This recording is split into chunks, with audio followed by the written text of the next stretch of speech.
السلام علیکم دوستوں، میں ہوں آپ کی ہوسٹ ڈاکٹر عائشہ عمیر۔ آج کی نیو ویڈیو میں میں آپ سبھی کو خوش آمدید کہتی ہوں۔ آج جو ویڈیو گرما گرم ہے، اس میں میں آپ کو بتاؤں گی کہ ہم بستری کے دوران مرد کی منی کتنی نکلنی چاہیے اور پتلی اور گاڑھی منی کی کیا وجوہات ہو سکتی ہیں۔ جن دوستوں نے میرا چینل ابھی تک سبسکرائب نہیں کیا تو ان سبھی سے درخواست ہے کہ میرا چینل ڈاکٹر عائشہ عمیر کو سبسکرائب کریں اور ساتھ ہی لگے بیل بٹن یعنی گھنٹی کے بٹن کو ضرور دبائیں تاکہ میری ہر آنے والی نئی ویڈیو آپ تک پہنچ سکے۔ میری بہنوں اور بھائیوں، میری ویڈیو بنانے کا مقصد یہ ہوتا ہے کہ آپ کو جانکاری حاصل ہو اور آپ کے مسئلے حل ہوتے چلے جائیں۔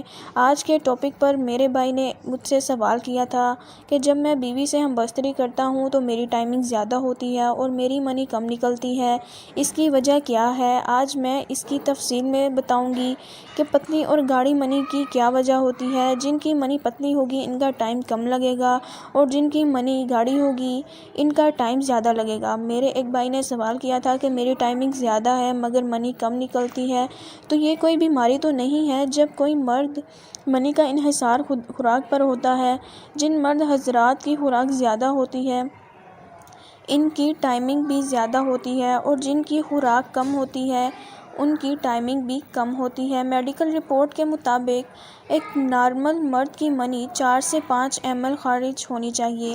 اگر کسی بھائی کو ml کا نہیں پتا تو وہ ایک سرنج لے کر اس کے اوپر لگے نمبر سے اندازہ لگا سکتا ہے۔ اب بات کرتے ہیں پتلی منی کی کیا وجوہات ہو سکتی ہیں۔ جن حضرات کی منی پتلی ہے تو یہ ایک بیماری ہے جسے جریان کہتے ہیں۔ تو یہ مسئلہ کیسے ہوتا ہے؟ یہ مسئلہ زیادہ تر مشت زنی کرنے سے اور زیادہ ہم بستری کرنے سے یا گرم چیزیں کھانے سے اور مسالے کی گرمی کی وجہ سے ہوتے ہیں۔ اب بات کرتے ہیں کہ اس مسئلے کو حل کیسے کیا جائے۔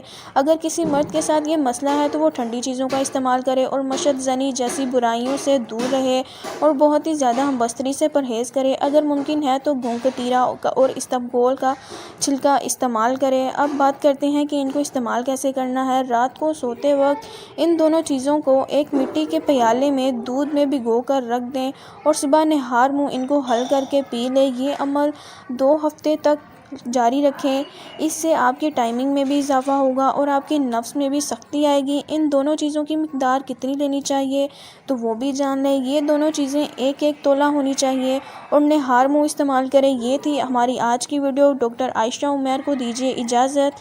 اس سے پہلے آپ سبھی سے درخواست ہے کہ میرے چینل کو سبسکرائب نہیں کیا تو چینل کو سبسکرائب کر دیں اور اس ویڈیو کو لائک کریں۔ شکریہ۔ اللہ حافظ۔